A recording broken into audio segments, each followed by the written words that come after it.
Perkenalkan, nama saya Faras Iskandar, biasa dipanggil Faras. Saat ini untuk bekerja di PLN bersama Bang Wardana, kemudian juga tergabung di keanggotaan PMO Indonesia.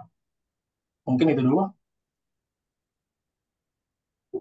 Oke, makasih Mas Horas. Ya, mungkin tanpa berlama-lama kali ya, masih ada ya. Takutnya jadi eh, kita wasting time nih. Eh, ta- karena saya diundang sama Prodigi dari PMO Indonesia, saya mau ngasih tahu dulu, memperkenalkan dulu PMO Indonesia dulu kali ya, Boleh, boleh. Pak Yanda. Boleh di share screen kali ya, Pak Yanda ya? Boleh ya? Boleh Pak. Kelihatan nih. Oke, oke. Bapak Ibu sekalian, PMO Indonesia itu tanggal 17 Agustus tahun kemarin didirikan, terus kita punya visi menjadi organisasi profesi PMO terdepan di Indonesia. Dan misi kami adalah bagaimana membangun platform pembelajaran dan jaringan komunitas profesional PMO yang mendukung pengembangan kompetensi dan pertukaran praktik terbaik. Nah, ini jadi salah satu uh, langkah kita itu pertukaran praktik terbaik melalui pelatihan, kolaborasi dan inovasi berbasis standar internasional. Lanjut, Mas Laras. Suara saya kedengeran ya, mudah-mudahan ya. Kalau Ya, nggak kedengeran nanti di record aja. Oke, next. Nah, siapa sih yang ada di PMU Indonesia itu? Ini ada ketua umumnya, Pak Salani. Mungkin bapak-bapak ini mungkin tidak asing ya sama bapak dan ibu sekalian ya. Ketua umumnya Pak Salani. Pak Salani kayaknya ada di sini deh. Tadi saya ngeliat benar ya. Pak Salani ada. Pak Salani ada Pak Adi juga sebagai anggota Dewan Pakar ada tiga saat ini ya, Pak Adi Prasetyo, ada Pak Akbar, dan ada Pak Iksan. Next, saya sebagai Oke, apa? Saya siap. sebagai Sekretaris Jenderal di Ketua Bidang Kepesertaan Tuh, ada yang Pak. mukanya merah. Gimana gitu Pak? Sorry. ini ada bocor sedikit tadi Pak suaranya. Oh ya, oke, oke. Masih. Ada Pak Stephen Sebastian, biasa panggil Pak Bas, Mas Bas, terus ada Mas Fahmi juga, Mas Fahmi kayaknya juga ada di sini, dan sama Mas Tris. Nah, kemarin kami sudah, mungkin kalau Bapak dan Ibu sekalian tergabung dalam grup NU Indonesia, eh, kita sudah announce Squad 2025 ini. Di divisi programnya ada Pak Arastawa, ada Pak Faras. Nah, yang saya bawa ini, Pak Faras ini ada di squad program, ada Pak Marsoyo, Pak Harsoyo, ada Pak Maulana, ada Pak Zaki, kepesertaan ada Pak Sep, ada Putri, dan ada Pak Tison, kesekretariatan ada Andreas dan Hans, dan itu saya di kesekretariatan. Keuangan ada Bu Enia, Bu Nurayati, dan satu lagi khusus itu Pak Misbahudin. Lanjut, Pak Faras. Nah, sekarang gini kali ya, mungkin Bapak dan Ibu sekalian berpikir bahwa nih PMO ini apa, ini ada yang berpikir PMO itu program kah, eh, portofolio kah, atau project management office kah, gitu. Jadi eh, kalau kita bilang project management office, ya office-nya itu orang-orang organisasi atau orang yang ada yang di dalam dalam sebuah organisasi yang dia tahu project management. Jadi ya eh, organisasinya gitu. Jadi bukan tidak lepas dari project management di PMO ini. Itu typically established as department or teams primarily tasked with centralizing activities related to the management of project dan seterusnya. Jadi pertanyaannya mungkin uh, banyak kali Bapak dan Ibu sekalian bertanya, PMO itu harus ada apa enggak sih organisasinya? Ya enggak harus, itu depends uh, apa butuh butuh atau tidak organisasinya. Well, anyway, karena beberapa bulan lalu, PMO ini ada sertifikasinya, salah satunya PMOCP yang sekarang sudah diakuisisi oleh PMI, dulu nanti jadinya PMI, PMOCP. Gitu. Dulu namanya PMOCP. Well, anyway, baru beberapa minggu lalu, makanya saya ajak Mas Faras karena baru lulus bulan lalu ya, Ras ya? Bulan lalu, minggu lalu, bulan lalu ya, Ras? Bulan lalu Desember. Ya, bulan lalu baru menyelesaikan dan sertifikasi PMOCP.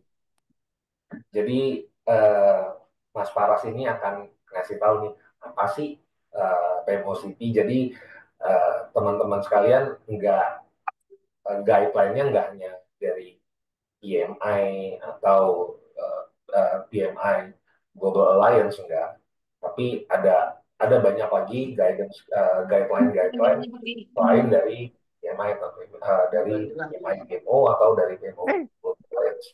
Nah, well anyway, next di PMO karena memang kita mau cerita tentang PMO City dan Mas Faras baru dapat sertifikasinya. Silakan Mas Faras, the stage is yours. Oke, baik. Terima kasih Bang Wardana. Sudah dikenalkan juga. Eh, Sebenarnya karena masih baru, jadi mohon izin untuk Bapak Ibu sekalian. Saya coba menjelaskan atau mengenalkan apa itu PMO dan nanti akan kita jelaskan juga tentang PMO CP. Nah, seperti yang ada pada layar, PMO itu adalah sebuah bentuk organisasi yang biasanya didirikan sebagai sebuah departemen atau sebuah tim, di mana tugasnya eh, berhubungan dengan bagaimana cara memanage project. Apakah itu project atau program atau sebagai bentuk portofolio itu nantinya disesuaikan dengan kebutuhan dari perusahaan atau kebutuhan dari Bapak Ibu sekalian di dalam perusahaan atau di dalam organisasi. Nah, untuk PMO sendiri seringkali ada beberapa buku yang memang sudah mendefine apa itu bentuk-bentuk dari PMO. Namun untuk PMO sendiri itu eh, tidak ada bentuk pasti.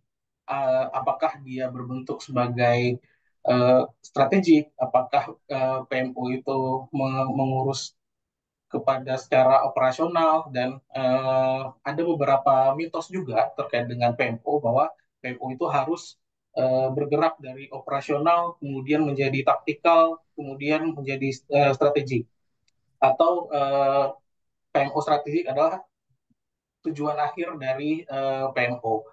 Nah, itu sebenarnya mitos karena PMO itu disesuaikan dengan kebutuhan dari perusahaan, kebutuhan dari stakeholders yang akan kita uh, bekerja sama. Nah, seperti tadi ya, karena tidak ada bentuknya, jadi PMO itu menyesuaikan dengan kebutuhan dari industrinya, kebutuhan dari organisasinya.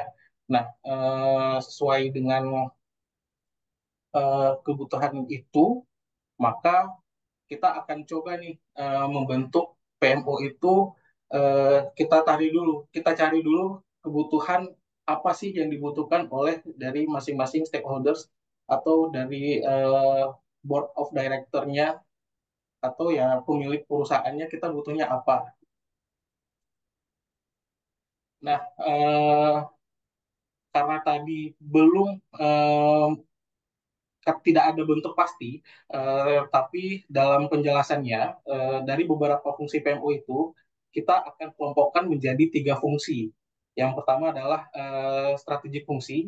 Ini memang berhubungan erat fungsi-fungsi PMO itu di mempunyai koneksi dengan pengambil keputusan atau dengan top manajemen. Nah, contohnya misalkan kita berpartisipasi dalam strategic planning atau kita sebagai fungsinya memberikan eh, masukan atau memberikan advice terhadap pengambilan keputusan. Yang kedua, fungsinya adalah sebagai tactical function, itu memberikan service atau memberikan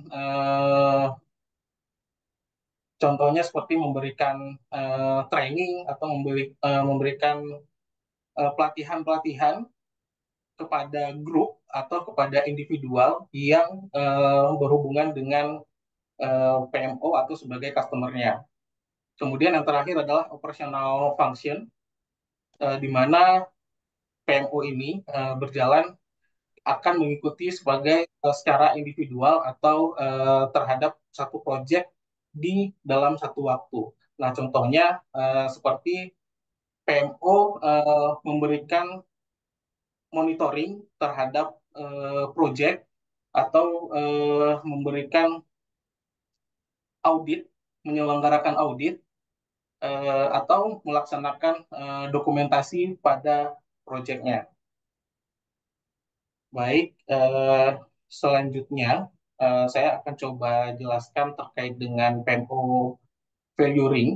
Nah, di value ring ini sendiri, ini eh, di establish pada sekitaran tahun 2017, di mana setelah 5 tahun, 5 sampai dengan 7 tahun dibangun sehingga terbentuk menjadi PMO Valuing Methodology.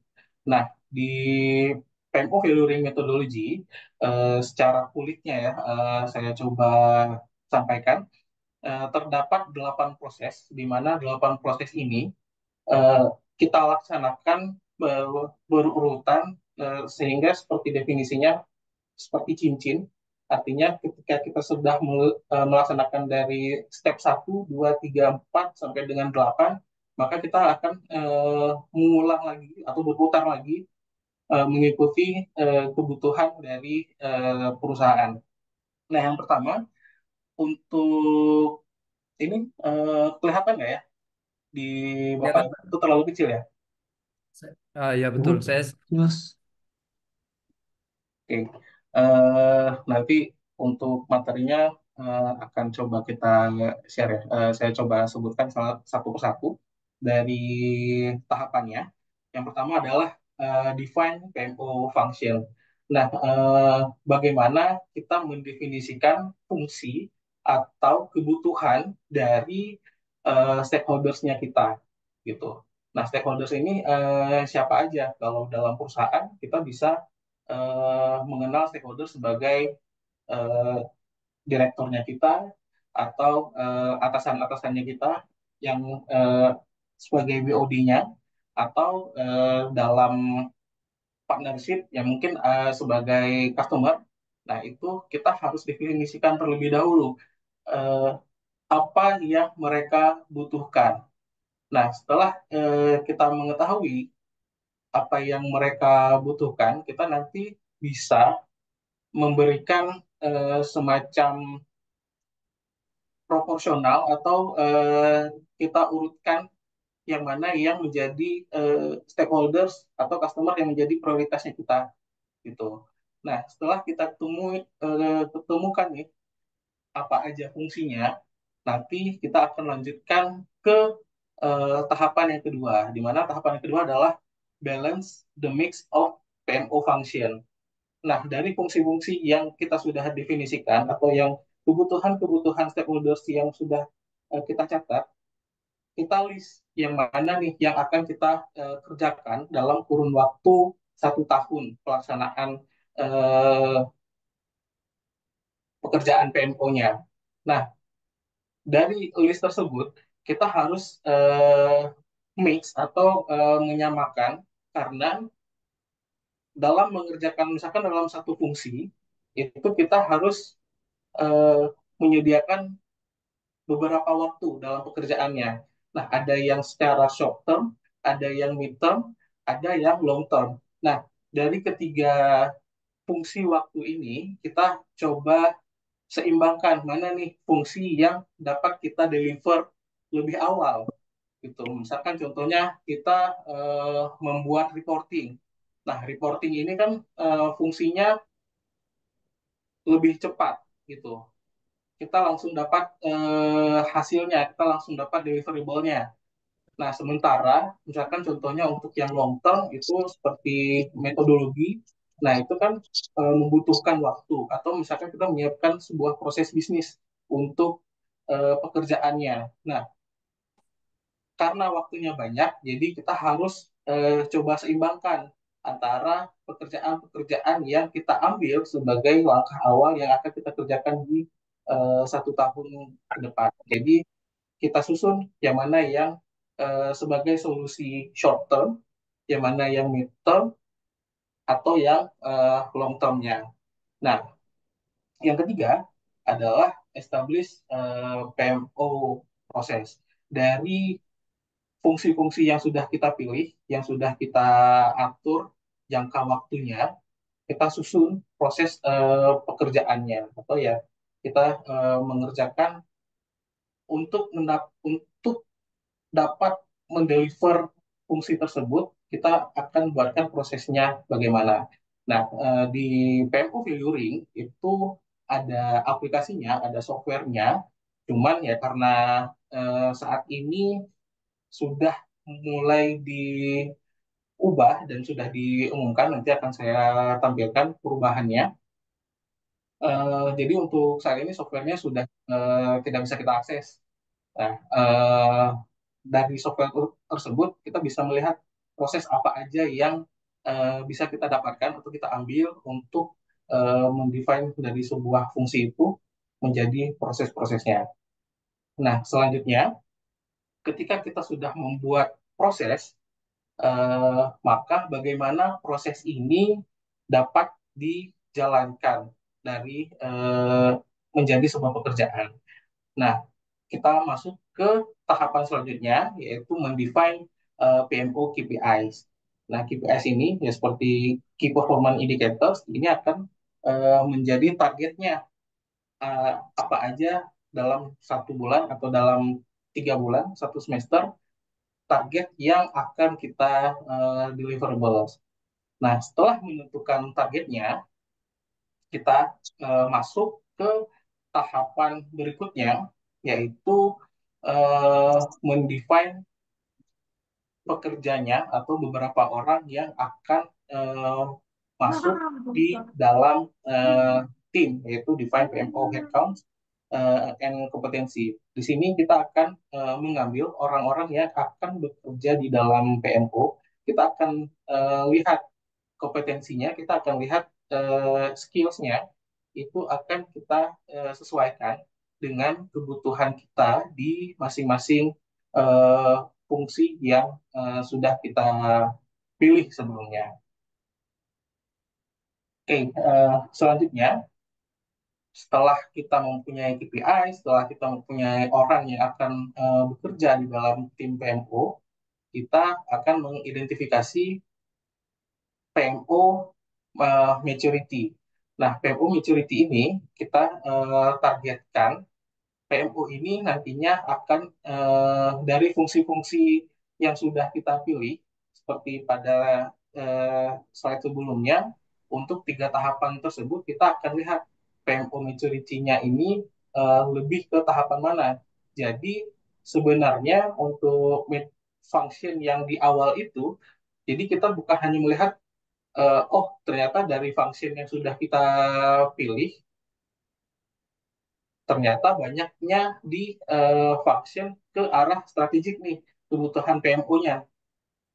Namun ada juga setelah dilihat ada beberapa fungsi-fungsi ada yang di secara operasional, function operasionalnya atau function taktikal.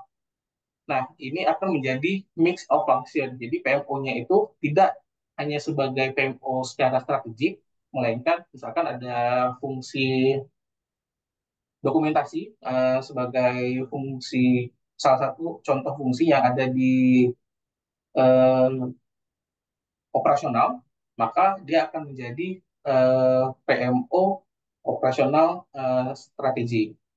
Dan ada 6 kombinasi lainnya. Nah, nanti secara lebih detail dari Bapak Ibu sekalian dapat mempelajari di eh, kursusnya, di kursus PMO Certified Practitioner. Oke, setelah menentukan maturitinya dan nantinya kita akan menentukan juga ke depan setelah kita menerapkan plan maturity-nya nanti akan bergerak kemana. Nah, bergerak kemana itu nanti akan kita lihat setelah kita mengevaluasi dalam satu cycle pekerjaannya. Nah, biasanya untuk mengevaluasi itu durasi yang paling ideal adalah dalam 1 tahun. Nah, setelah berjalan selama 1 tahun, kita akan coba evaluasi lagi. Apakah maturity yang kita harapkan itu sudah uh, meet, sudah sesuai dengan kebutuhan dari stakeholders atau belum. Nah, dan jika memang belum, nanti kita akan coba evaluasi lagi. Kemudian untuk tahapan selanjutnya, di tahapan ketujuh itu ada calculate PMO ROI. Ini adalah return of investment, di mana kita menghitung apa bagaimana nilai dari yang sudah dicapai, yang sudah didapat dari PMO yang sudah dilaksanakan ini, fungsi-fungsi yang sudah dikerjakan ini. Kemudian yang terakhir adalah monitor the PMO Strategic Performance. Kita akan coba monitor apakah ini sudah sesuai dengan kebutuhan organisasi, sudah sesuai secara KPI atau secara performance yang kita kerjakan dalam 1 tahun. Nah, bukan berarti dalam satu cycle itu kita harus menunggu selama 1 tahun dulu nih untuk mengevaluasi. Kadangkala ketika sudah ada perubahan dalam organisasi, misalkan contohnya kemarin di kami adanya perubahan dari perubahan direktorat atau perubahan secara struktur organisasi. Nah, ini sebaiknya untuk mengevaluasi itu adalah jika memang terjadi perubahan organisasi atau perubahan fungsi dalam secara struktural atau secara stakeholders. Bisa aja tidak hanya dari organisasi atau mungkin dari stakeholdersnya. Jadi misalkan ada stakeholders A yang awalnya sebagai direksi kemudian berganti menjadi stakeholders B. Nah, ini kita harus coba dekatkan atau kita harus tahu nih kebutuhan dari si stakeholders B apakah masih sama, apakah masih sesuai dengan yang kita jalankan atau ada perbedaan. Nah, ini yang harus kita maintain. Jadi tidak harus menunggu selama 12 bulan, satu cycle penuh baru kita ubah PMO-nya, baru kita evaluasi. Jadi kita bisa berubah sesuai dengan kebutuhan organisasinya. Apakah ada perubahan organisasi secara struktural, apakah ada pergantian stakeholders, kita sesuaikan dari situ. Mungkin itu terkait dengan PMO valuing. Nah, perubahannya di akhir Desember di PMO Angkon untuk PMO valuing ini diperkenalkan oleh Americo Pinto merubah menjadi PMO valuing framework. Nah, awalnya yang dari 8 tahapan menjadi beberapa bagian mengikuti kepada customer. Nah, seperti yang digambar untuk PMO customer itu kan ada di tengah ya. Nah, artinya untuk valuing framework ini memang lebih memperhatikan ke customer oriented PMO, di mana terdapat 4 tahapan atau 4 tahapan ya memenuhi pekerja apa framework yang ada di PMO saat ini. Yang pertama adalah organizational baseline elements, itu yang bagian paling luar yang ada di sini. Kemudian ada organizational baseline elements, kita melihat ke fungsi organisasinya, kemudian ada PMO structural components, komponen apa aja yang akan dibangun dari PMO tersebut. Ada PMO strategi, PMO governance-nya, kemudian ada PMO mandate-nya. Nah, dari organizational baseline itu, kita akan masuk lagi ke PMO structural component, sorry, eh, akan masuk lagi ke PMO Customer Experience Cycle. Nah, di mana untuk cycle-nya sendiri ini terbagi kepada 5 cycle. Ada ya exploration, design, deployment, kemudian enhancement, dan yang terakhir ada realization. Dari 5 experience cycle ini dibagi lagi kepada value generating PMO flywheel. Ini terbagi kepada Ya, 10. Nah, di mana dari masing-masing 10 value generating cycle ini dibagi ke 5 tahapan sebelumnya, yang exploration, design, deployment, kemudian enhancement. Oke, sebentar. Oke, mungkin untuk yang Failoring Framework, saya cerita seperti itu karena memang untuk bukunya ini memang belum dipublish, hanya diperkenalkan di Desember kemarin. Eh, Bocorannya sih di Januari akhir ini akan dikeluarkan bukunya. Dan seperti tadi yang disampaikan oleh Bang Wardana, karena PMOCP ini sudah diikutkan, sudah diambil ya, atau dalam tanda kutip diambil oleh PMI, maka untuk sertifikasinya sendiri dari awalnya PMO Certified Practitioner berubah menjadi PMI PMO Certified Professional, dan ini eh, kalau tidak salah di 4 Februari eh, kita sudah bisa memilih, atau nanti saya tidak tahu pastinya ya. Kalau tidak salah nanti di 4 Februari itu kita bisa memilih apakah tetap sebagai PMO Certified Practitioner atau mengikuti ke eh, Certified yang diberikan oleh PMI. Oke, baik. Kita lanjut. Nah,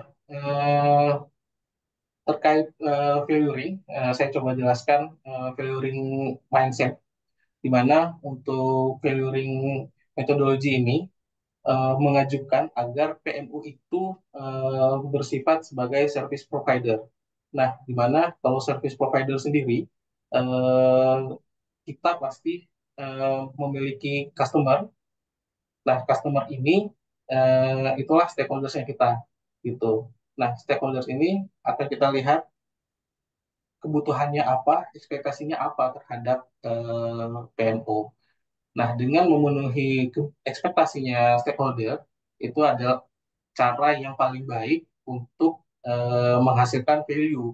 Cara yang paling baik agar PMO-nya sesuai dengan apa yang diharapkan oleh stakeholders. Kemudian yang tadi, ketika kita mau membangun PMO, kita mau membuat PMO dalam organisasinya kita, jangan pernah mengikuti preset types atau tipe-tipe PMO yang mungkin di beberapa buku sudah didefinisikan. Karena dengan mengikuti itu, itu adalah cara yang paling cepat PMO kita itu eh, bisa gagal karena tidak sesuai dengan apa yang dibutuhkan oleh stakeholders. Di PMO itu tidak ada baik, tidak ada salah dan benar, hanya kita perlu melakukan apa yang eh, dapat mengenerate value-nya, sehingga PMO tersebut dapat direcognize oleh stakeholders. Nah, dalam melakukan evaluasi, ya jangan pernah takut untuk melakukan evaluasi agar selalu kita dapat menyesuaikan dengan kebutuhannya dari stakeholdernya kita. Nah, ini eh, value ring 8 step seperti yang saya jelaskan tadi. Mungkin dari Bapak Ibu sekalian, jika penjelasan saya masih banyak yang kurang jelas, nanti dari Bapak Ibu sekalian dapat mengikuti eh, kelasnya. Biasanya ada yang kelas preparation exam, atau dapat mengambil examnya langsung yang kita bisa akses dari PMI. Nah, di situ kita akan dijelaskan lebih detail dari masing-masing tahapan value ring 8 steps ini. Oke, mungkin terkait penjelasan PMO value ring, eh, se- segini dulu penjelasannya.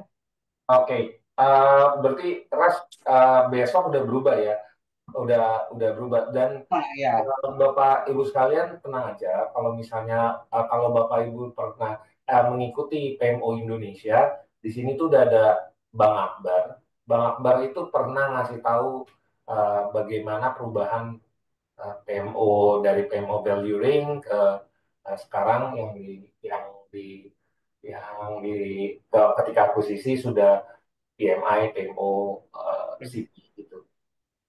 Jadi kalau misalnya ada yang tanya, nanti kita bisa lempar nih ke Bang Akbar nih. Oke, Bapak Ibu sekalian mungkin udah agak gimana ya, ini kok materi banget gitu ya, malam-malam gitu ya dan sebagainya. Mungkin kita lihat jernih pada saat ini kan tadi Pak Eda udah bilang apa sih apa wordnya gitu ya. Nah kita akan lanjut, saya akan cerita sedikit tentang wordnya. Mungkin untuk pertama-tama kali ya, kalau misalnya next next aja Raf, ininya. Oke, apa sih PLMO Global Award? PMO Global Award itu, PMO Global Award itu adalah kompetisi PMO yang apa yang di bawah PMO Global Alliance. Nah, jadi kita dulu itu tiap tahun itu ada eventnya dan mulai dari pada saat kami itu PMO Indonesia Awards. Jadi dari PMO Indonesia Awards dulu, habis itu baru ke kita sudah kalau yang menang akan ke PMO Global Awards. Nah, PMO Global Awards itu kita mulai dari Indonesia Award dari Maret September 2023. Desember 2023 kita dapat pengumuman kalau kita juara Indonesia Award dan kita mempersiapkan Januari sampai Mei untuk persiapannya. Lalu ada di September kita dapat di announce di PMO PMO apa PMO apa di di PMO di LA itu apa sih Mas? Lupa saya ininya apa eh, pas eventnya. Global Summit. Global Summit.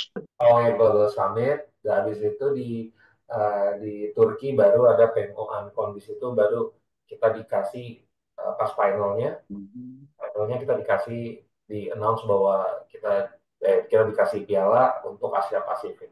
Jadi apa aja sih sebenarnya gitu ya di Global World ini yang dinilai gitu. Apa aja di Global World? Lanjut Ras. Oke, next. Nah, di sini eh, lanjut kita tuh ada 6 kategori. Bapak dan Ibu juga bisa ngelihat PMO Global Award. Di sini nggak ada slide-nya ya, Ras, yang 6 kategori itu ya, Ras ya? Ada nggak, Ras? Nah, yang di sini nggak ada slide nih. Ada ya, oke. Silakan aja sebenarnya biar kita Bapak Ibu dan Ibu juga bisa browsing langsung ke PMO Global Award, PMO Global Alliance. Di situ dikasih tahu juga kategori penilaiannya ada 6 dan kami waktu itu membuat saya jadi ketua timnya dan 6 kategori itu kita bikin masing-masing dulu. Kalau boleh share dulu sih tiap kategori saya punya 2 sampai 3 gitu lah. Lanjut, Ras, apa aja sih di Global World, apa aja sih yang diceritain di di materi kami? Coba lihat, Ras. Lanjut. Oke, nah dalam ada beberapa yang contohnya gini, ada journey yang ngasih di apa di salah satu kategorinya ada PMO journey ya. Jadi bagaimana journey PMO PLN itu dari awal pembentukan sampai saat ini gitu. Jadi pada saat journey mungkin Bapak Ibu juga pernah pernah tahu pernah kalau boleh cerita tentang PMO PLN, kalau pasti pernah dengar 10.000 MW tahap 1, dan tadi Farah sudah bilang juga di valuing dibilang stakeholder needs gitu. Apa sih yang dibutuhin? Nah, pada saat 2007 sorry 2008 ada announce dari presiden bahwa kita membuat tahap apa project ketenaga listrikan 10.000 MW tahap 1. Nah, di situ kita punya stakeholder mulai dari Kementerian SDM, dari beberapa kementerian, itu pasti menanyakan bagaimana sih ininya, bagaimana sih progresnya, bagaimana penyerapannya dan and the blah gitu. Nah, ketika ada needs itu dibentuklah PMO. Kita bagaimana membuat sebuah sebuah cara untuk ngedeliver keinginan stakeholder. Kita bikinlah platform namanya uh, uh, pmopln.co.id. Nah, jadi si pmopln.co.id adalah tools untuk ngedeliver apa yang diinginkan dari stakeholder. Jadi itu yang tadi tadi di salah satu PMO value ring, bahwa stakeholder needs-nya kita bagaimana nih ngelihatnya, apakah ini practical, ini functional. Nah, itu yang kita deliver untuk mereka, dan mulai dari saat itu dan berkembang terus sampai di 2024. Nah, mungkin Bapak dan Ibu saya mau ngasih tahu bahwa PMO di PLN itu adalah sebuah divisi, dan Mas Paras adalah salah satu di divisi tersebut. Nah, di sini journey explaining the beginning of PMO itu dimulai dari 10 gigawatt sebagai mandate-nya atau sebagai stakeholder needs-nya. Terus sampai di 2000 kita digitalization ada untuk centralized reporting. Again, itu berdasarkan needs-nya stakeholder. Jadi balik ke needs-nya stakeholder, kita bikin digital dari 35 gigawatt mandate sampai sekarang NDC 2030 dan NCI 2060. Dan salah satunya, apakah kapan PMO bisa bisa bisa stakeholder needs itu juga berpengaruh dengan bagaimana perubahan terhadap tim PMO atau orang, saya bilang tim lah ya. Kalau di sini namanya bidang PMO itu berubah terhadap apa keinginan stakeholder. Sekarang ada yang namanya strategic delivery unit, and so on and so forth. Itu perubahannya adalah based on apa dari needs-nya stakeholder dan bagaimana kita nge-deliver needs-nya itu. Lanjut, Crash, ada lagi. Oke, ini best practice ini ada di Faras waktu itu. Ini best practice, ini salah satunya best practices ya. Best practice itu adalah salah satu kategori. Kita nggak ngambil kategori semuanya, nanti jadi panjang banget ceritanya. Jadi di best practice ini, apa sih best practice yang dipakai di PMO? Di PLN ini kita pakai PMO Indonesia, best practice-nya ada PMBOK dan seterusnya. Dan dari semua best practice itu kita kemas namanya ada guideline for investment project management of electric power system development. Jadi kita mengacunya ke situ. Di situ juga ada yang namanya bagaimana kita melakukan bisnis bisnis di PLN sendiri, bagaimana kita mendeliver needs-nya stakeholder sama bisnis ya melalui bisnis planning. Lanjut, Trust. Ada lagi. Nah, ini value generation refer to process by which of the payment create measurable benefits. Ini yang saya bilang tadi bahwa uh, value yang di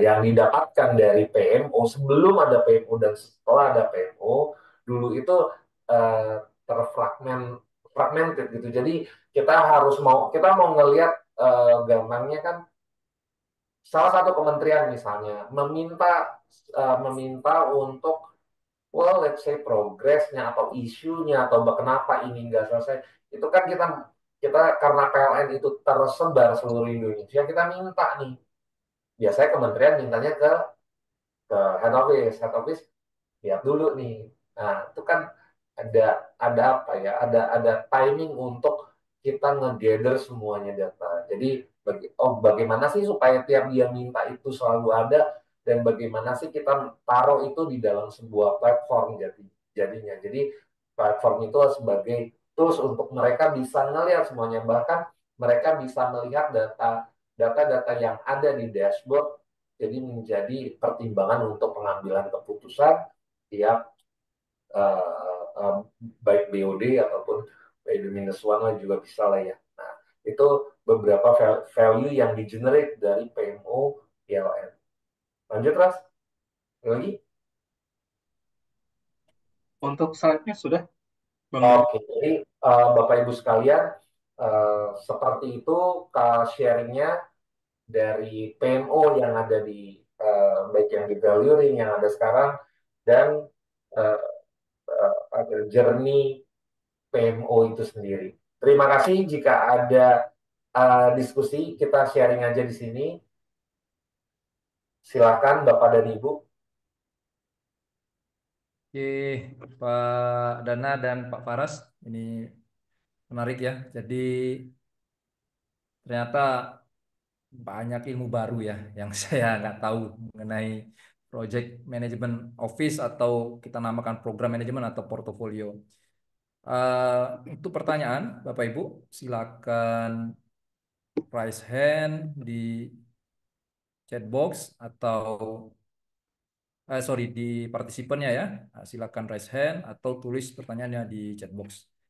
Oke, ini saya ingin bertanya ini Pak Dana dan Pak Faras sambil menunggu Bapak Ibu yang lain. Apakah PMO ini bisa masuk ke semua industri, Pak? Itu dulu pertanyaannya. Atau hanya industri yang eh, ciri khas tertentu ya? Artinya jika dia tidak memenuhi kategori ini atau ada nggak parameter seperti itu? Apakah semua industri? Kalaupun memang semua industri, adakah karakteristik yang harus dicapai dulu sebelum kita menerapkan PMO di dalam corporate atau unit bisnis kita? Oke, menarik nih Oke. Pak Enden. Jadi uh, apakah pertama, apakah ya ini yang saya anggap dari pertanyaan, apakah semua industri uh, industri bisa atau bisa ada PMO-nya? Iya. Apa tolak ukurnya keinginan stakeholdernya. Nah, bagaimana kita mengukurnya stakeholder apa PMO itu ada atau evolve? Ini pertanyaan pertanyaan juga waktu di sana gitu ya. Dibilang kapan nih kita tahu butuh PMO atau kapan PMO kita harus evolve gitu. Bagi yang udah ada atau yang belum ada PMO-nya gitu kan ya pertanyaannya. Nah itu setiap industri, saya yakin setiap industri punya kebutuhan. Dan contohnya di PLN itu punya kebutuhan sebagai sebagai ketenaga listrikan kita itu punya needs-nya sendiri. Nah, needs-nya sendiri itulah yang kemarin kemarin pas lagi yang lagi apa FTP 1 ya, dan beberapa tahun lalu needs-nya adalah bagaimana stakeholder bisa mendapatkan data yang komprehensif untuk misalnya sebagai parameter dia untuk decide memberikan decision making. Nah, parameternya lagi kalau misalnya kita kapan itu PMO harus evolve dan kapan PMO harus hadir, contohnya kita itu tidak. bisa apa yang kita lakukan di organisasi tidak align dengan eh, tidak align dengan keinginan stakeholder. Iya, iya, Jadi iya. ada ya ya kalau kan kok ini eh, enggak ini ya. Kayak, contohnya gini lah, apakah ada yang namanya report pada saat sebelum ada PMO? Ada, reportnya ada.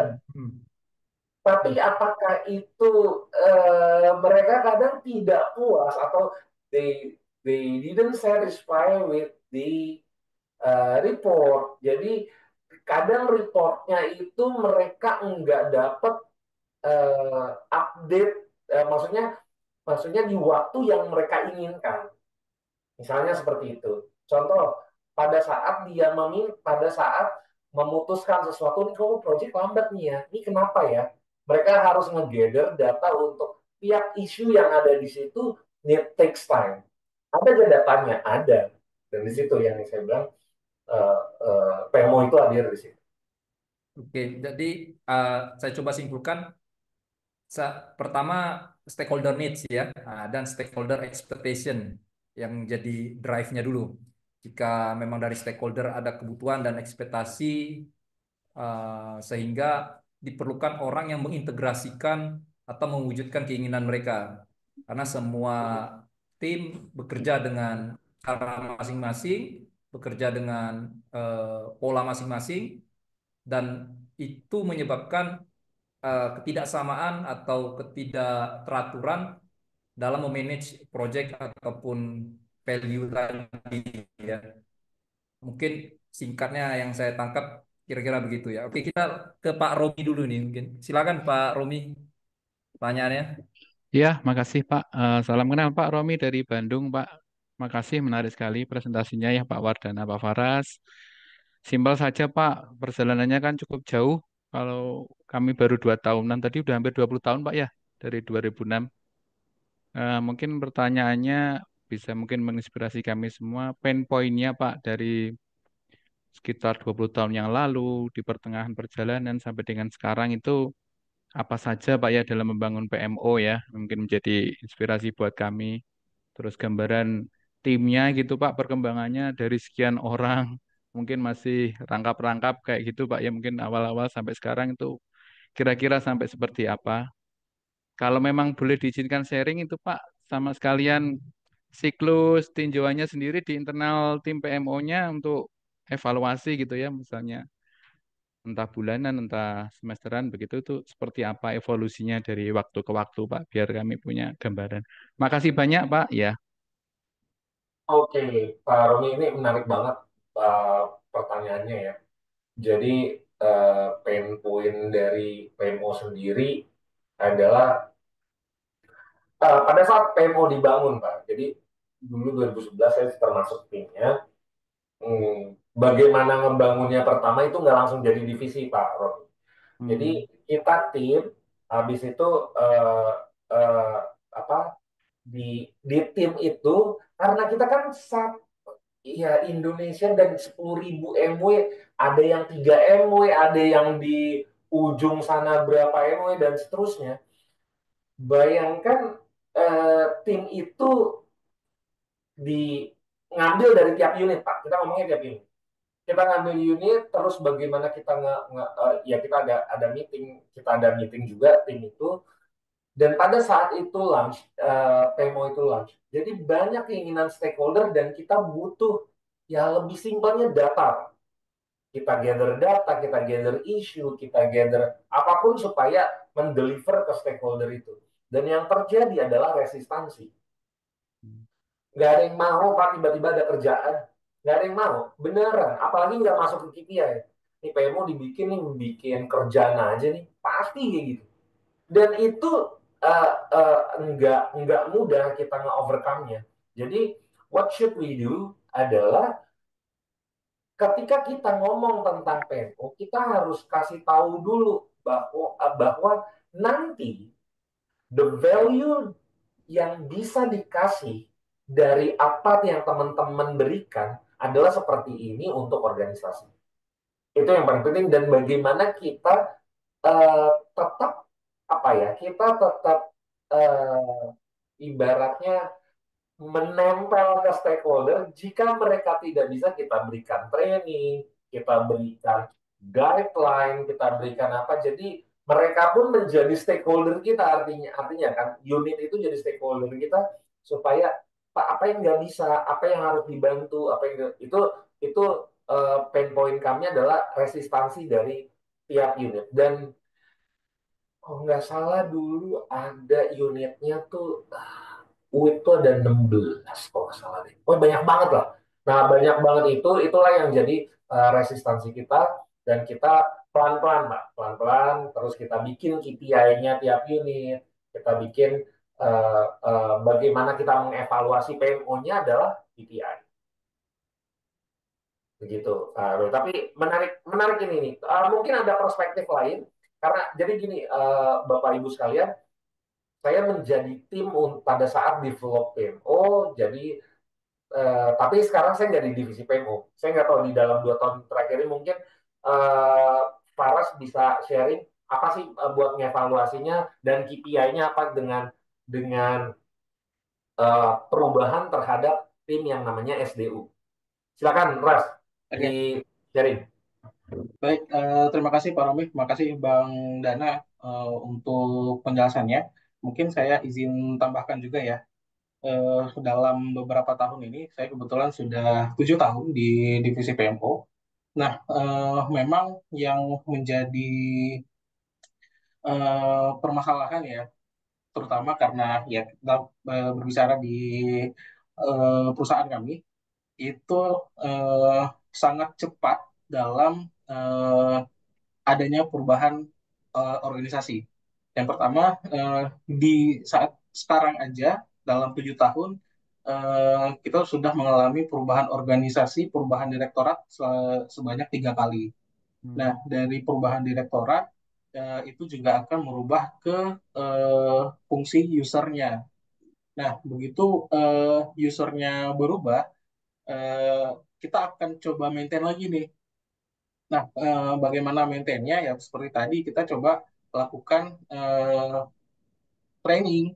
Kita berikan training, kita melakukan KPI, kita memberikan KPI kepada unit-unitnya agar PMO-nya tetap kita maintain. Nah, belakangan ini karena ada perubahan yang struktur awalnya yang kita monitor dari 5 stage itu diminta oleh stakeholders diubah menjadi 10 stage. Nah, fungsinya dari sisi aplikasi sendiri kita kan bukan sebagai application owner ya, itu kan ada di tim IT. Nah, kita sudah coba eh, kerjakan, kita sudah coba minta ke tim IT agar dilakukan pengembangan. Nah, itu yang kita coba provide eh, karena kebutuhannya belum bisa dideliver dengan cepat, kita coba berikan solusi interim. Salah satu solusi yang diajukan oleh tim IT-nya juga, gitu, agar eh, needs-nya BOD itu bisa kita deliver dengan cepat. Nah, perubahan organisasi seperti tadi yang dari awalnya 18 unit menjadi 21, kemudian dirampingkan menjadi 11, kemudian ditambah dengan nyata untuk infrastruktur ada di unit induk yang lain. Jadi untuk total saat ini kita memaintain 38 unit di seluruh Indonesia dan unitnya pun berbeda dari awalnya yang misalkan unit konstruksi, ini kita memonitor terhadap unit distribusi. Nah, karena ada perbedaan proses bisnis ya kita harus evaluasi lagi kebutuhannya mereka seperti apa gitu. Mungkin itu dulu untuk ininya. Kalau boleh tahu Pak, gambaran headcount-nya yang sudah dedicated gitu berapa Pak lingkupnya gitu PLN? Puluhan atau Gimana Pak? jumlah headcount-nya Pak yang di PMO? Eh, Oke, untuk PMO tadi disinggung terkait dengan adanya SDU ya. Di divisi PMO sendiri, sekarang dengan adanya SDU kita total dengan kepala divisinya atau EVP itu ada 53 orang. Nah, itu juga kita bagi-bagi sesuai dengan fungsi yang harus kita deliver ke masing-masing stakeholders-nya. Oke, makasih Pak. Listriknya di Bandung nggak pernah mati Pak. PMO-nya berhasil Pak. Alhamdulillah. Terima kasih Pak. Ya, terima kasih Pak Romi. Mungkin Pak Raffi, silakan Pak Raffi. Jika ada pertanyaan Pak Raffi. Ya baik, terima kasih Pak Yanda. Perkenalkan Pak Faras, Pak Dana, saya Raffi dari Bandung. Kebetulan saya bergerak di bidang investigation ya. Nah, tadi berkaitan dengan PMO valuing yang sempat disampaikan Pak Faras, saya ingin bertanya keterkaitannya dengan manajemen risiko, karena kan di dalamnya tadi disebutkan bahwa ada tahapan untuk penentuan KPI dari PMO itu sendiri, ada juga untuk perhitungan ROI dari eh, pelaksanaan PMO tadi ya. Di samping itu kan pembentukan PMO sendiri itu pun dilakukan untuk mencapai suatu tujuan, misalnya salah satunya untuk pemenuhan permintaan dari stakeholders. Yang mana kan untuk mencapai itu semua baik KPI, ROI ataupun pemenuhan permintaan stakeholder tersebut kan pasti akan ada deviasi ya, yang mana deviasi itu kan mungkin bisa terjadi karena adanya risiko-risiko yang ada. Nah, tadi kembali lagi ke pertanyaan saya di awal, bagaimana keterkaitan PMO valuing ini terhadap manajemen risiko yang harus kita lakukan gitu? Apakah manajemen risiko itu bagian dalam PMO valuing tersebut atau itu suatu pekerjaan terpisah ataupun knowledge terpisah yang saling berkaitan dengan PMO valuing tersebut? Oke, saya coba bantu jawab sebisa saya nih Pak Raffi. Gini, di PLN itu, oke kita ngomong ke valuing. PMO valuing itu kan bagaimana ROI-nya, ROI-nya nih gimana nih pertanyaan satu, ROI-nya gimana? Em, ROI kalau yang dihitung secara nilai itu variabelnya akan besar sekali, akan banyak sekali. Paling mudah adalah pada saat ada PMO, isunya lebih cepat selesai apa enggak tiap project. Kita nggak ngomongin nilai nih. Jadi PMO itu eh, isu di project itu kan hmm, isu di project itu kan jadi misalnya di PMO pln.co.id jadi ada isu yang di unit kalau misalnya isu tersebut harus diekskalasi isu-isu itu akan di apa ya ibaratnya authorize-nya dari GM-nya atau mungkin dari project manager-nya kali ya. Dan GM-nya kalau misalnya isunya dieskalasi, GM-nya harus menyetujui dan seterusnya sampai siapa sih pemilik isu itu harusnya di level mana sih? Apakah di level PLN pusat kah? Atau mungkin di BOD kah? Itu tergantung bagaimana isu tersebut dieskalasinya.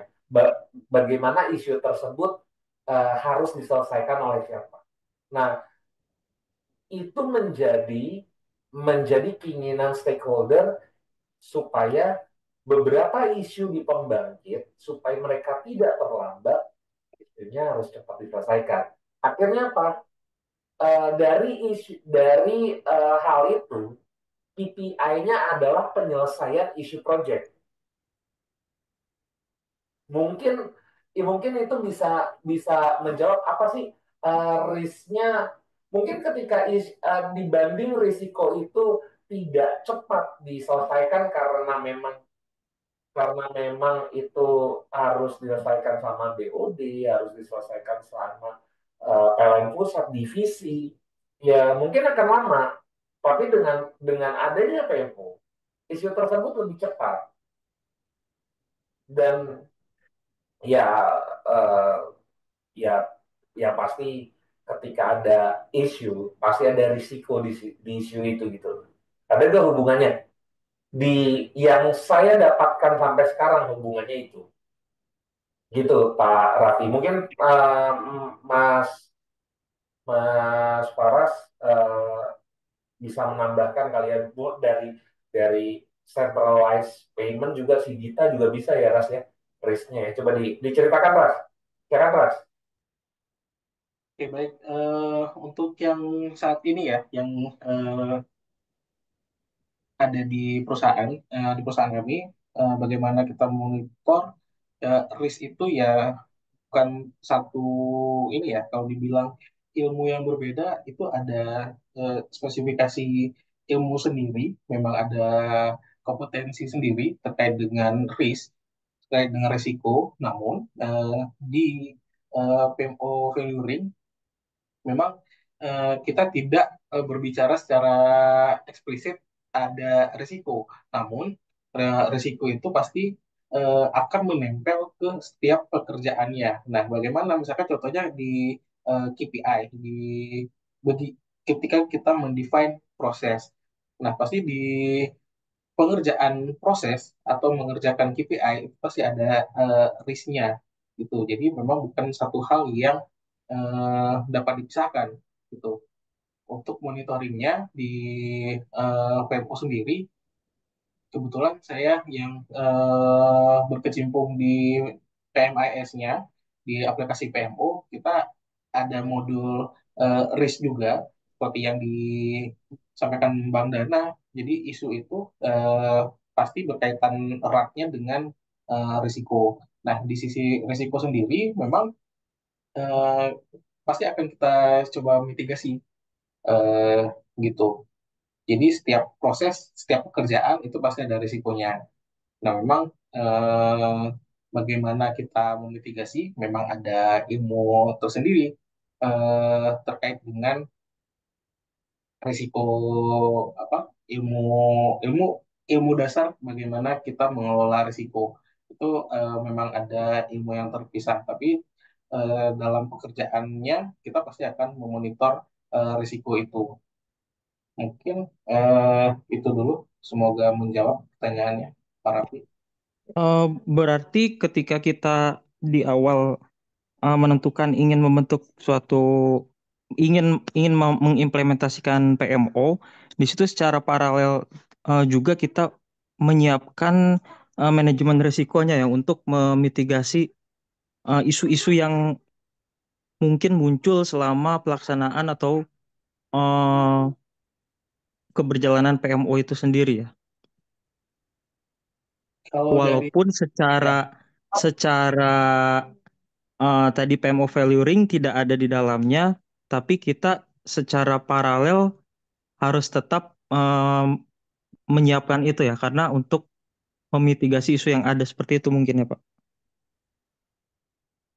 eh, iya, tapi terkait dengan eh, misalkan PMO-nya dengan PMO Velurin yang sedang dijalankan ternyata PMO-nya fail atau gagal gitu kan. Nah, itu yang kita coba evaluasi adalah eh, function-function yang sebelumnya kita pilih gitu. Nah, kita evaluasi lagi KPI-KPI yang sudah kita tetapkan gitu. Nah, dari situ bisa kita evaluasi Hijaunya aja Pak mana. Raffi ya. Yang hijaunya aja. Ya,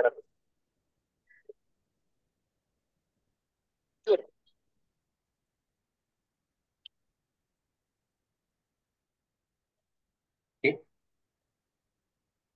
jangan bocor. aja sama yang aja ya. Oke. Eh, Mungkin seperti itu Pak Raffi. Jadi kalau memang misalkan dibilang terkait dengan kegagalan, ya kita bisa mengevaluasi. Tapi risiko itu ya tetap bisa kita maintain sepanjang perjalanan kita mengevaluasi atau dalam mengerjakan melaksanakan PMO tailoring itu. Mungkin Bang Dana ada tambahan lagi atau koreksi mana kalau salah? Ya, kalau dari saya sih pasti ya saya nggak tahu ini pertanyaannya maksudnya kalau di tiap implementasi di kita PMO kita sendiri itu karena memang project ya isu itu berhubungan sekali sama risiko yang ada gitu ya sama risiko yang ada jadi selama risiko isu itu ada dan memang harus dieskalasi ya dieskalasi kalau misalnya enggak ya akan makin lama gitu risknya makin tinggi kalau dari saya gitu Pak.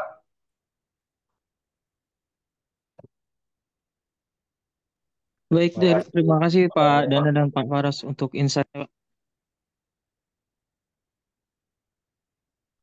Oke, Ah, silakan Bapak Ibu kalau ada pertanyaan lagi. Eh, Mungkin saya dulu nih bertanya Pak Paras dan Pak Dana. Di PLN sendiri Pak, kegiatan atau aktiviti seorang PMO ya atau grup PMO ini kebanyakannya di sisi apa Pak? Nah, maksud saya gini, apakah fokus di digitalisasi atau fokus di bagian training ya atau pembekalan atau fokusnya di bagian continuous improvement dan lain-lainnya gitu ya.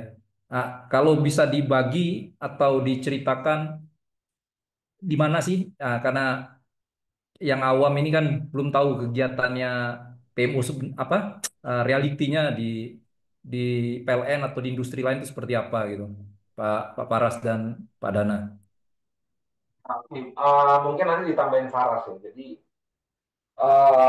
pada saat pembentukan PMO tersebut, beberapa stakeholder tuh mungkin announce bahwa uh, project management knowledge dari orang-orang di project itu perlu ditingkatkan.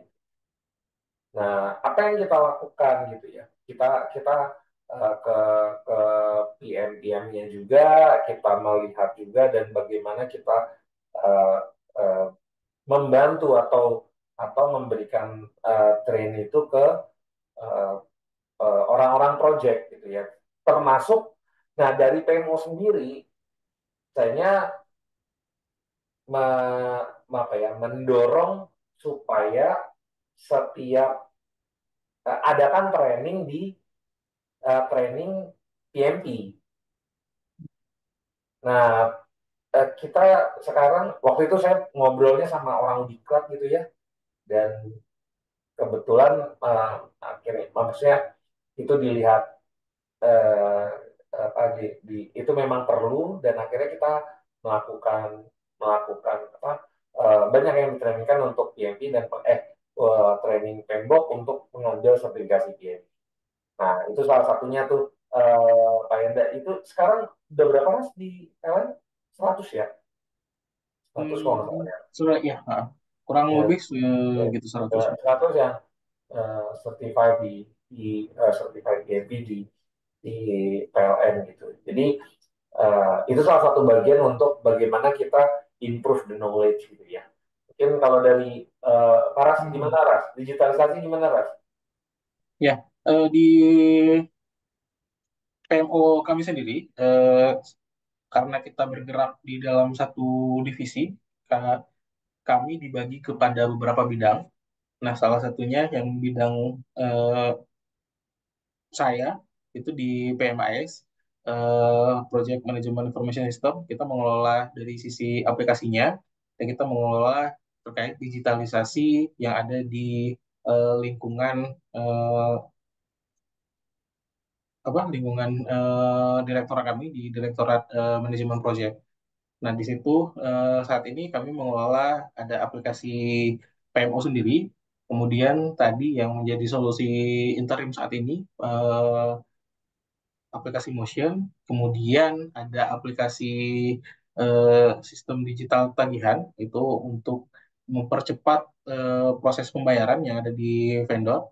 Nah, terkait dengan knowledge-nya Di secara korporasi kita punya salah satu unit diklat yaitu proyek UPDL project, di mana di situ untuk menambah kapabilitas atau pengetahuan knowledge-nya dari masing-masing pegawai dengan ilmu project management atau yang terkait dengan kontrak, terkait dengan project, kita assess di situ, kita pelajari di situ.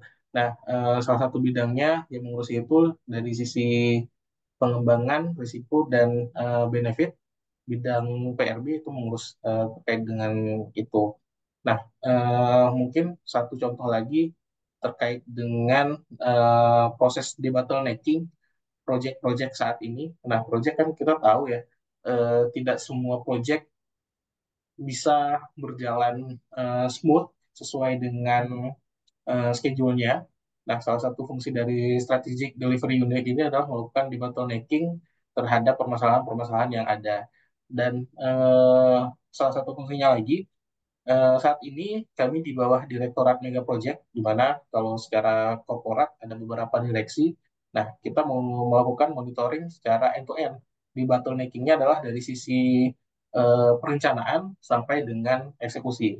Di mana direktorat kami sebenarnya mengurusnya dari eh, project management di sisi konstruksinya. Gitu. Sementara tantangannya adalah bagaimana kita bisa melakukan debottlenecking di direktorat-direktorat yang lain. Misalkan contohnya dari sisi planningnya, sehingga hasil debottlenecking itu dapat mempercepat eksekusi proyeknya. Kurang lebih seperti itu, Pak Endra. Oke, baik. Ke Pak Barton Marbun dulu. Tools apa yang digunakan dalam PMO? Nih, mungkin kalau Pak Marbun mau open mic juga boleh ya. Ah, itu Pak Paras, tools yang digunakan dalam PMO, Pak Pak Paras dan Pak Dana.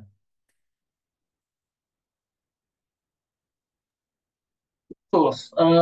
Saat ini kalau secara reporting kita aplikasinya namanya PMO juga gitu. Jadi aplikasi PMIC-nya saat ini kita pakai aplikasi PMO.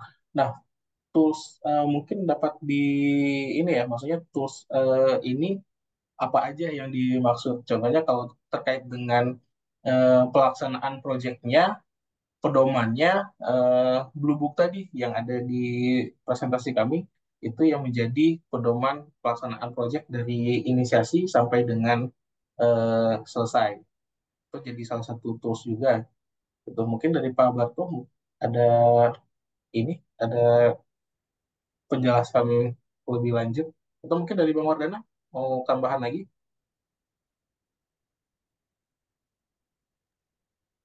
Ya itu baik lagi ya kalau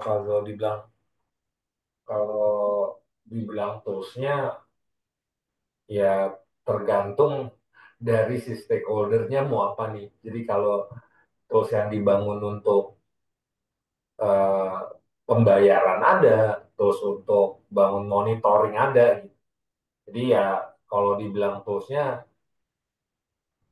ya lumayan panjang juga jelasnya ada lebih banyak kita toolsnya.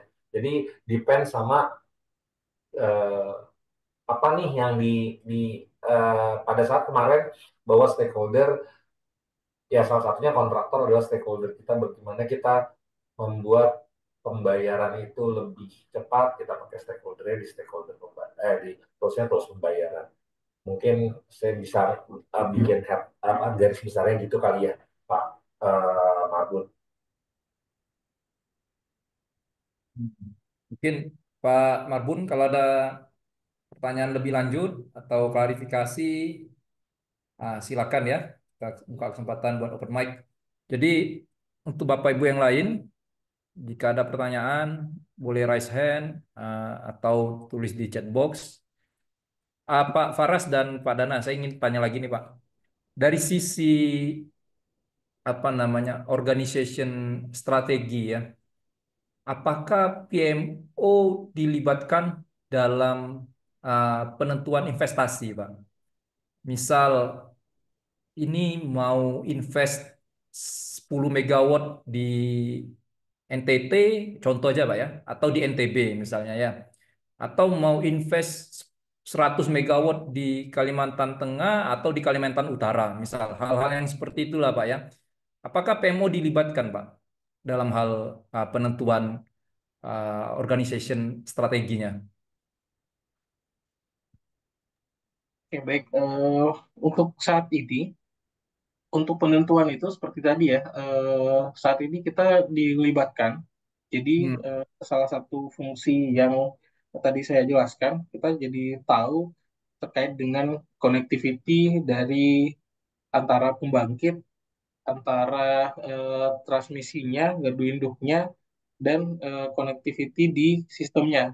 Nah, dengan kita memonitor banyak proyek, Hmm. kita jadi tahu dan kita saat ini dilibatkan juga list apa aja yang secara planningnya itu akan diminta pendapat dari PMO apakah ini akan visible untuk di eksekusi di dalam bukunya. Kalau untuk pengerjaan infrastruktur ketenaga listrikan kita punya buku pedoman yaitu buku RPTL. Nah, dalam pembahasan agar buku RPTL itu bisa terbit dan itu kan di sisi planning ya dari rekan-rekan perencanaan strategis. Nah, mereka mulai melibatkan divisi PMO gitu dan kita juga eh, bersama dengan stakeholders eksternal dalam hal ini dari kementerian, dari Dirjen Gatrik, kita akan berdiskusikan dengan DJK, dengan tim yang ada di sisi perencanaannya. Jadi kalau dilibatkan, kita dilibatkan untuk, untuk Hmm. sisi kah secara strategi planningnya diikutkan. Hmm. Oke Pak, lalu pertanyaan saya selanjutnya, jika PLN ingin buka, entah ini ada atau tidak ya, membuka unit bisnis baru, contoh renewable energy, tadi saya lihat ada net zero emission ya, yang jadi target juga ke depannya. Ini PMO juga ya, diikut sertakan ya, dalam menganalisa kelayakan eh, apa target tersebut ya, layak atau tidak, visible atau tidak, gitu ya, menguntungkan atau tidak, gitu Pak ya. Iya, betul Pak. Ya karena tadi kan dari sisi perencanaannya kita sudah dilibatkan. Nah, nanti kan untuk pengembangan organisasi itu ada direktorat sendiri, ada divisi sendiri, dan beberapa kali kita dilibatkan apakah memang secara organisasi itu dibutuhkan atau tidak. Hmm. Oke, baik. Ini ada dua pertanyaan dari Pak Gilang dan Pak Khairul. Dari Pak Gilang dulu, gimana best practice untuk mengukur tingkat adopsi dan efektivitas dari change management activity? Jadi aktivitas dari change management activity yang diterapkan dalam proyek digitalisasi, Pak. Change management di dalam proyek digitalisasi, Pak. Best practice-nya seperti apa? Oke, saya coba menjawab ya gimana best practice untuk mengukur tingkatan aktivitas dari change management activity yang diterapkan dalam proyek digitalisasi. Eh, saya nggak bisa buka di proyek kami. Mungkin proyeknya proyek infrastruktur ya, dan digitalisasinya ada apa enggak, nanti Faras akan kasih tahu bagaimana kita itu udah mengarah ke digitalisasi gitu ya. Jadi kalau misalnya uh, best practice-nya kita udah punya gitu ya best practice-nya, dan ya best practice-nya bisa kita anggap dari mana aja gitu ya. Best practice-nya kayak misalnya gini, di di blue book kita, di buku biru kita kalau di PLN itu, ya itu adopsi dari banyak best practice. Ada dari ya risk management, dari PMBOK dan seterusnya, dan digitalisasi juga ya pada saat kita melakukan apa digitalisasi yang ada di PLN sendiri, ya eh, apa sih teman-teman PMO juga punya best practice sendiri gitu. Kalau change manajemennya, mungkin saya bisa cerita tentang SDU-nya. Change management, salah satu change management yang jelas konkret dilakukan di PLN adalah ketika stakeholder meminta sesuatu terkait debottlenecking. Hmm. Nah, itu dikawal oleh satu bidang dan itulah apa perubahan yang ada di di di PMO mulai tahun 2024 ya Ras ya? 2024 ya Ras ya? Eh, Eh, SDU-nya SDU 2024 kan ya? dua 2000, ribu dua ada SDU nih, ada orang SDU kayaknya. iya ya, ada nih banyak kalau SDU. Orang SDU-nya 2000 banyak nih. 2023 akhir. 2023 ada. Nah, orang 2000. Itu contoh dari bagaimana change management yang dilakukan di PMO PLN. Oke. Mungkin Kalau secara spesifik proyek digitalisasi, gimana ya? Kita juga belum belum belum belum apa best practice-nya kita nggak ada proyek digitalisasi nih masalahnya nih. Maksudnya bikin ini sendiri gitu atau gimana nih? Saya juga agak kurang clear sama pertanyaannya nih, Pak Gilang. oke. Apakah proyek digitalisasi yang dilakukan PLN gitu atau gimana ini? Mungkin boleh open mic, Pak Gilang. Halo Pak Wardana, salam kenal Pak. Gilang. Ya. Oke, oke baik Pak. Pertanyaan ini terkait dengan eh, kita sebagai tim project kan kita mendeliver produk. Salah satunya kan produk digitalisasi, Pak.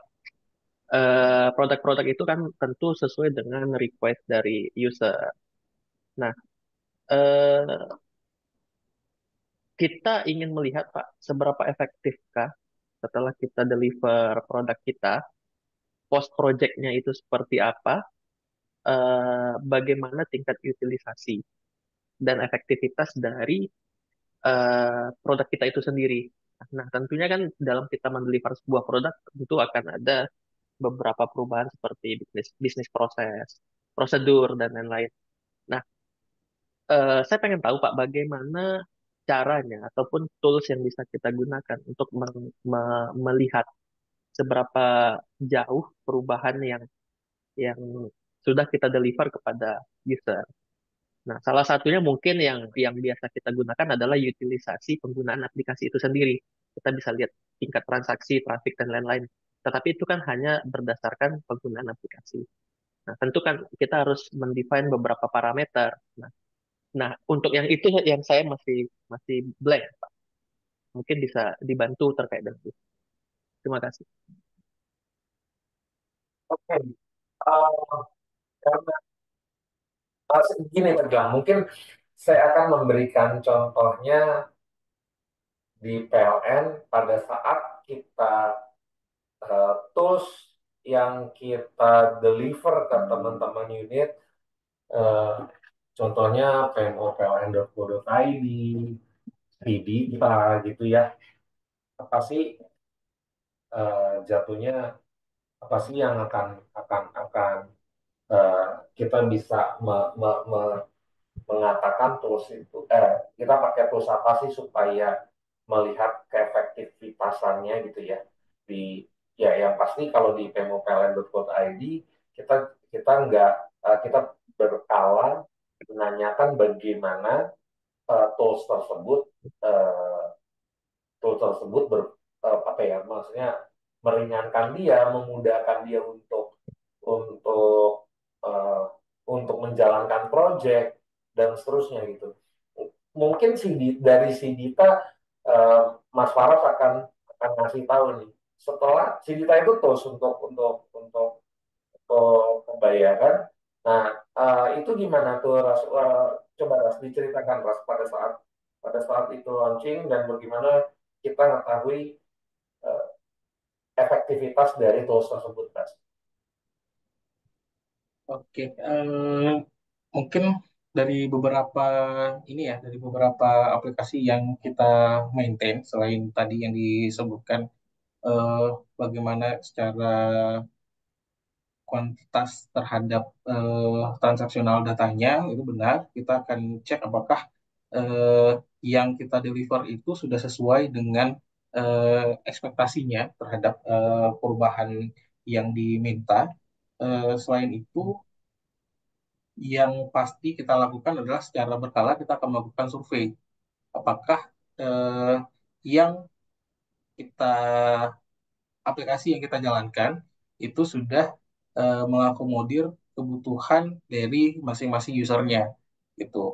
Atau secara eh, periodik ketika kita sampaikan ke stakeholders, kita pasti tanyakan kebutuhan apa lagi dari sisi aplikasi ini apa yang bisa kita lakukan improvement gitu. Paling ya sementara itu ya, karena di sisi kami kan memaintain dari sisi aplikasinya agar dapat digunakan atau memenuhi kebutuhan stakeholders. Nah, sementara untuk eh, dari IT support sendiri pasti ada toolsnya yang dapat mengukur eh, dari sisi sistemnya apakah sudah efektif atau tidak. Kita akan coba tanyakan juga ke tim IT-nya gitu. Mungkin seperti Hmm. itu, Pak Gilang.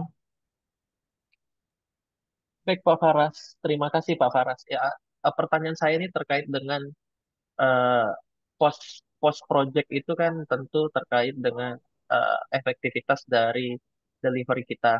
Nah, setelah efektivitas itu kan kita juga perlu menentukan apakah eh, yang kita deliver ini perlu di enhancement, lalu apakah dengan perencanaan jangka panjang kita ataupun dengan roadmap kita, strategic roadmap kita, apakah sesuai atau tidak terkait dengan hasil dari change management. Seperti itu sih Pak. Terima kasih Pak untuk ini jawaban. Sama-sama, Pak Gilang. Oke, baik. Mungkin pertanyaan terakhir nih Pak ya dari Pak Khairul Amri. Ingat durasi juga Bapak Ibu. Jadi setelah ini kalau masih ada yang belum jelas, silakan add LinkedIn-nya Pak Faras dan Pak Dana. Saya rasa insya Allah beliau-beliau welcome ya mengenai pertanyaan Bapak Ibu lewat di LinkedIn. Dari Pak Khairul Amri, apakah yang menjadi pertimbangan PMO PLN dalam menentukan proyek yang akan dikerjakan dalam 1 tahun ke depan? Oke, saya mau coba ngebahas ngelihat dari sisi RUPTL. Eh, RUPTL itu kan eh, adalah list project yang akan dikerjakan oleh PLN. Dan setiap project ada skala prioritasnya. Eh, Tidak akan ya bukan dalam 1 tahun ke depan yang akan dikerjakan secara prioritas. Tidak hanya 1 tahun ke depan. Secara prioritas, ya contohnya mana sih kalau misalnya kita membangun sebuah pembangkit, mana sih yang didahulukan karena memang dari sisi kebutuhan kelistrikannya ya memang jauh lebih dibutuhkan gitu loh. Itu kalau misalnya dari sisi dari sisi proyek infrastrukturnya. Nah, pembangkit itu kan nggak hanya pembangkit aja, jadi nggak bisa standalone. Mana sih jaringannya? Jadi atau transmisi yang harus dibangun duluan yang jadi skala prioritas. Skala prioritas eh, proyek yang akan dibangun. Itu sih kalau misalnya pertimbangan PMO PLN-nya ya skala prioritas dari stakeholder. Begitu Pak Heru, kalau semoga bisa menjawab yang tadi dibilang Pak Faras bahwa RUPPL itu kan rencana usaha penyediaan tenaga listrik gitu ya. Eh, dari situ kita lihat skala prioritasnya mana yang harus menghasilkan listrik duluan dan apa facilities yang harus dibangun juga. Oke, Pak, Itu terakhir Pak aja. Heru. pertanyaan dari saya Pak, yang tadi apa namanya RUPS Pak ya. Eh, itu eh, panduannya atau rencana jangka panjangnya ditarik dari kementerian kementerian terkait ya, ta ISDM, ekonomi atau kementerian apa atau gimana Pak? Mungkin boleh saya ingin sedikit tahu mengenai penentuan itu tadi. Ini panjang nih kalau penentuan. Kalau penentuannya ya, ya yang pasti ya itu eh, apa rencana enggak hanya ya dari kementerian juga ya dari PLN juga gitu. Bagaimana Hmm. kebutuhan listrik di sebuah daerah yang harus didahulukan gitu lah.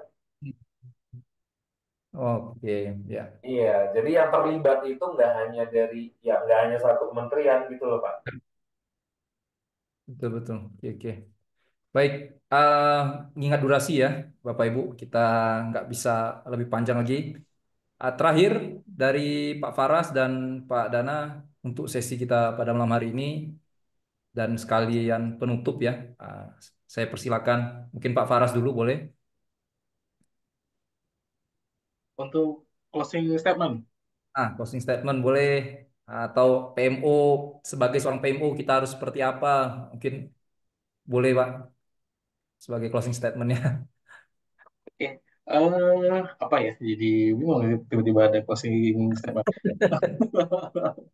eh Ya, sebagai PMO atau sebagai practitioner, eh, yang paling pasti adalah bagaimana kita bisa eh, adaptability kita, bagaimana Hmm. kita dapat adaptif terhadap perubahan, karena eh, kebutuhan dari stakeholders, needs-nya stakeholders sebagai PMO itulah yang menjadi tugasnya kita untuk memberikan value kepada stakeholders. Jadi eh, ya, bagaimana kemampuan kita adaptif untuk mengikuti atau melakukan evaluasi atau merubah kebiasaan yang dari awalnya menjadi dari A menjadi B atau menjadi pekerjaan atau aktivitas yang lain. Itu menjadi eh, buat saya itu yang harus kita pelajari dengan baik. Mungkin itu Pak Yanda. Oke, terima kasih Pak Faras. Pak Dana, silakan. Proses statementnya sih kalau misalnya maksudnya mungkin dari teman-teman bahwa banyak sekali gitu ya maksudnya nggak eh, banyak masih yang asing terhadap PMO masih banyak yang enggak. Ya kayak kita sih ya ada Prodigi ada PMO Indonesia saya harap sih kita bisa kolaborate buat kita sama-sama sharing tentang ilmu tersebut. Itu aja sih. Baik. Oke, semoga kedepannya akan makin sering ya, atau makin berkembang diskusi mengenai PMO, project management, baik itu di para senior atau yang baru ingin belajar atau yang sehari ini masih terus menggali mengenai project management karena ilmunya sangat luas. Dan terima kasih Pak Dana, Pak Paras atas kesempatannya dan waktu luangnya. Semoga tetap terjaga momen-momen seperti ini ya di sesi-sesi kita selanjutnya. Baik, terima kasih dari kami PM Prodigi dan PMO Indonesia. Sampai jumpa di lain waktu. Selamat malam. Assalamualaikum warahmatullahi wabarakatuh. Assalamualaikum warahmatullahi wabarakatuh. Terima Waalaikumsalam. kasih Bapak Ibu. Waalaikumsalam. Terima kasih, Dr. Basir. Izin di Waalaikumsalam.